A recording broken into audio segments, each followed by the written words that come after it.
UP panchayat चुनाव में supreme court के फैसले आने के बाद वरिष्ठ अधिवक्ता एपी सिंह ने योगी सरकार के खिलाफ लापरवाही का आरोप लगाते हुए निशाना साधा है। इस दौरान उन्होंने योगी सरकार पर जिम्मेदारी का सही से पालन न करने और जिम्मेदारी से बचने का आरोप लगाया है।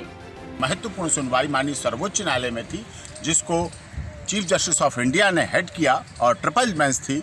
और सबसे बड़ी महत्वपूर्ण बात थी, जब यहाँ सुनवाई के लिए केस लगा हुआ था, चल रहा था, और उससे पहले तुरंत पहले उत्तर प्रदेश सरकार पंचायती राज इलेक्शन को लेकर अधिसूचना जारी कर रहा था, जो कि कंट्रोवर्शियल था, जो कि चैलेंजेबल है कि जब यहाँ सुनवाई चल रही थी तो इतनी क्या ऐसी जल्दी थी। ये गलत था, पूरी तरह से आर्बिट्रेटरी था।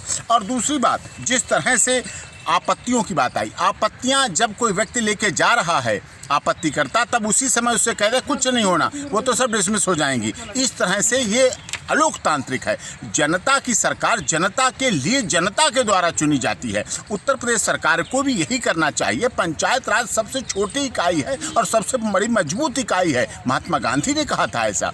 और इन सब के बावजूद जब पंचायती राज एक्ट का कहता है 243 डी आर्टिकल कहता है, आर्टिकल 243 के कहता है, जब 243 की reservation of section 1 seat shall be reserve for allotment of seat by rotation, allotment of seat by rotation subject to the provisions of other sub rules, जब इनके तहत है और इस पर बहस हो रही है, उसके बाद आपत्तियों को आपको निपटाना पड़ेगा।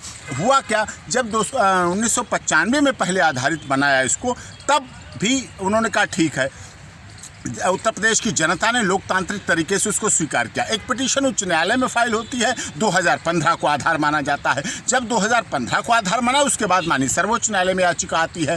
तो उस समय भी उत्तर प्रदेश सरकार ने कहा इलाहाबाद हाई कोर्ट में कि हाँ ठीक है, 2015 को बेस बना लीजिए, पहले का 1995 को बेस बना लीजिए, फिर 2015 को भी बेस बना लीजिए। अब यहाँ कैबिनेट फाइल कर दी, लेकिन कोई उनकी ओपिनियन नहीं, कोई पक्ष विपक्ष नहीं कि क्या अरे उत्तर प्रदेश राज्य से जुड़ा हुआ मामला है और आप उसमें लापरवाही बरत रहे हैं।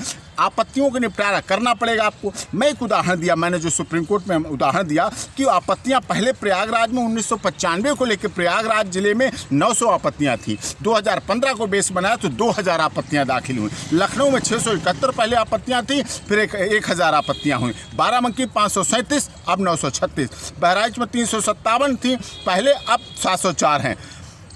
मेरठ में 475 थी और ये हुई 907। गोंडा में फिर 917, बढ़ती चली गई। तो आपत्तियों को आप बिना निपटारा किए ऐसा यदि करते हैं, आर्बिट्रेटरी ढंग से करते हैं, तो वो लोगों की शांति का हनन है, लोगों के लोकतांत्रिक अधिकार का हनन है। आपको लोकतांत्रिक अधिकारों की सुरक्षा रखनी पड़ेगी। जनता की सरकार जनता के हितों को ध्यान में रखेगी, जिससे शांतिपूर्वक वातावरण रहे, गांव ग्रामीण परिवेश शांतिपूर्वक रहे और वहाँ आपसी भाईचारे के साथ चुनाव हो।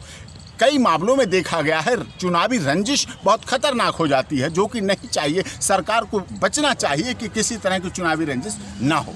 और इसीलिए माननीय सर्वोच्च न्यायालय ने इन सब बातों को देखते हुए इस मामले को इलाहाबाद हाई कोर्ट के लिए भेज दिया कि वहाँ उस पर हो, आगे सुनवाई वहाँ हो। हाँ, जो अधिसूचना जारी है वो चैलेंजेबल है, वो यहाँ चैलेंज की जा सकती है। हम आपसे उम्मीद करते हैं कि हमारे विद्वानों द्वारा दी गई जानकारियां आपके मन में चल रहे भ्रम को दूर कर रही हैं।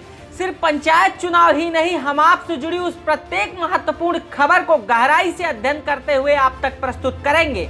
बस आपसे एक ही गुजारिश है कि आप हमारे चैनल को जमकर लाइक, सब्सक्राइब और शेयर करें, साथ ही हमारे चैनल पर बने रहें।